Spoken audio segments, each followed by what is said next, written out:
After more than a decade, earmarks are back on Capitol Hill. Practice allows members of Congress to request funding for projects back home, circumventing the normal appropriations process. Went away amid scandals over corruption that sent some members to prison. Washington Bureau reporter Kevin Frey looks at what New York City lawmakers are asking for. $3 million for a youth engagement program in Queens. $2 million to help establish a permanent gallery of African art at the Brooklyn Museum. Nearly $2 million for security improvements at Hudson River Park. These are just some of the dozens of projects New York City lawmakers are hoping will get funded as Congress drafts spending bills this year.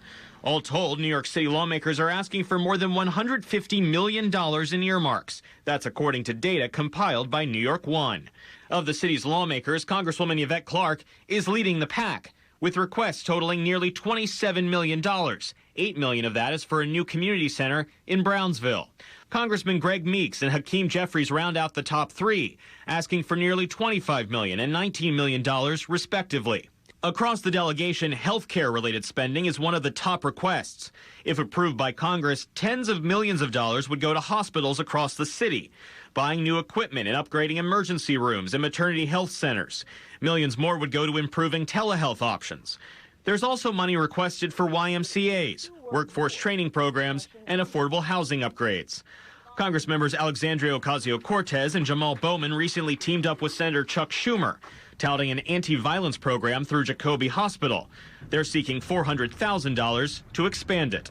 When we have crises where violence starts to increase in our community, we know that one of the most effective things we can do is take a public health approach. Ocasio-Cortez and Congressman Tom Suozzi are asking for roughly $800,000 for the SUNY Maritime College, pegged for a training program for offshore wind jobs. The Biden administration recently designated an area off the New York coast for wind energy.